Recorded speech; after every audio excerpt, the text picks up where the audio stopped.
இடம்பொருள் நேயர்களுக்கு வணக்கம். ஸோ இப்போ வந்து பார்த்தீங்க அப்படின்னா இப்போ சிறகடிக்காசை சீரியலில் அடுத்து என்ன தாங்க பண்ண போகிறீங்க, கதையில் ஏகப்பட்ட ட்விஸ்ட் அண்ட் டர்ன்ஸ்லாம் வெயிட் பண்ணிகிட்டு இருக்கா அப்படின்னு நம்மளே அவளோட வெயிட் பண்ணுற மாதிரி தான் விஷயங்கள்லாம் நடந்துகிட்டு இருக்கு. கதை விறுவிறுப்பாகவும் போகுது. அதே சமயத்தில் நிறைய குட்டி குட்டி குட்டி குட்டி நாட்டுன்னு சொல்லுவாங்களா, முடிச்சுகள் போட்டு வச்சுருக்காங்க. ஒவ்வொரு முடிச்சா அவிழ்க்கும் போது என்ன நடக்க போகுது, அது என்ன வேற ஒரு முடிச்சு கொண்டு வர போகுது அப்படிங்கிறது தான் முக்கியமான விஷயமே. இதில் முக்கியமான விஷயமா பார்த்தீங்கன்னா இந்த பார்லர் விஷயத்தில் எப்படியோ இவங்க ரோகிணி மாட்டிட்டாங்க. ஆனால் இப்போதைக்கு ஏதோ சமாளிச்சிட்டாங்க அப்படின்னு சொன்னாலும் அந்த பார்லர் விஷயத்தில் இன்னொரு முடிச்சும் இருக்குது.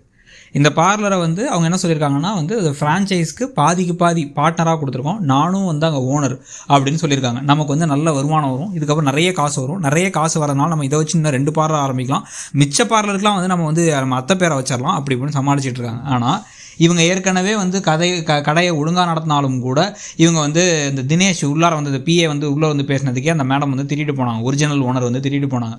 திருப்பி அவர் பணத்தை வாங்க வந்தேன் அப்படின்னா பிரச்சனைலாம் பண்ணிட்டு இருந்தார். இதே மாதிரி இவங்க கான்சன்ட்ரேட் பண்ண முடியாமல், வேலையில் கான்சன்ட்ரேட் பண்ண முடியாமல் ஒரு மாதிரி நெருக்கடியான சுச்சுவேஷன் இருக்காங்கன்னா இவங்க வேலை சரியில்லை அப்படின்னு இவங்களை தூக்குறதுக்கு ரொம்ப நேரம் ஆக போகிறதில்ல.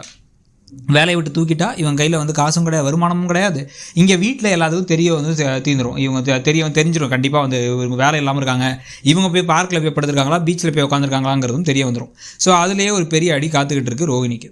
இதை தாண்டி இப்போ பார்த்தீங்கன்னா அடுத்த வாரத்துக்குள்ளார புதுசாக ஒரு அப்பாவை கூட்டு வரணும் அப்படின்னு வேறு கதை ஓடிக்கிட்டு இருக்கு. ஸோ இப்போ என்ன ஆக போகுது, இவங்க என்ன பண்ண போகிறாங்க, அப்பா திடீர்னு கடைசி நிமிஷத்தை வர முடியல அங்கே போகிறாங்களா, ஏதாவது அப்பாவுக்கு ஆயிடுச்சுங்க போகிறாங்களா, இதுக்கு நடுவில் வேறு அந்த தாலி பிரித்து கோக்கிறதுக்கு தாலிக்கான காசை வேறு ரெடி பண்ணணும். அவர் வேறு வழியே இல்லாமல் சிட்டிக்கிட்டு தான் போய் நிற்பாங்க.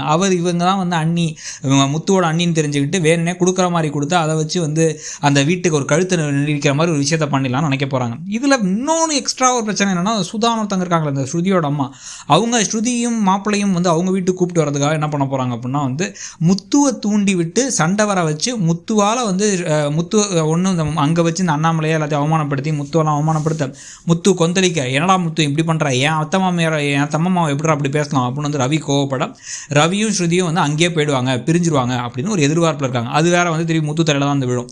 இப்படி பண்ணிட்டான், என் பிள்ளைய வெளில துரத்துறதுக்கு காரணமாக இருந்துட்டான் அப்படின்னு விஜயா கரிச்சு கொட்டுற மாதிரி விஷயமே நடக்க போகுது. இது எல்லாத்துக்கும் நடுவில் அந்த ஃபங்க்ஷனுக்கு அப்பான்னு கூப்பிட்டு வரதுக்கு இதுக்கு முன்னாடி மலேசியா மாமா ஒருத்தர் எப்படி கூப்பிட்டுருந்தாங்களோ அதே மாதிரி அப்பான்னு சொல்லிட்டு வேற ஒருத்தரை ஏற்பாடு பண்ணி கூப்பிட்டு வரதுக்கான வாய்ப்புகள் இருக்கா அப்படின்னு பார்க்கணும். அப்படி நடிக்க வச்சு இன்னொருத்தரை கூப்பிட்டு இவர் தான் எங்கள் அப்பா வந்துட்டார் அப்படின்னு சொல்லிட்டு எதையாச்சும் கொண்டு வர, அதை ஒருவேளை இந்த பிஏ தினேஷே ஏதாவது கொஞ்சம் வேஷம் போட்டு நடிக்க வைக்க, இல்லை ஏதாச்சும் இந்த மாதிரி ஒரு விஷயங்கள்லாம் செய்ய. ஆனால் அவரை கூட இவர் பார்த்துருக்காரு, முத்து பார்த்துருக்காரு, புதுசாக ஒரு கேரக்டர்லாம் கொண்டு வரணும். அதில் என்னென்ன ட்விஸ்ட்டுகள் வரப்போகுது, அதுலேயும் மாட்ட போகிறாங்களா, எப்படி தப்பிக்க போகிறாங்க ரோஹிணிங்கிறது ஒரு பக்கமும் இருக்க போகுது.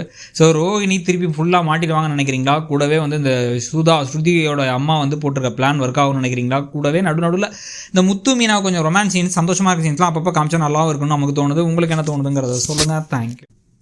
இடம்பொருள் நேயர்களுக்கு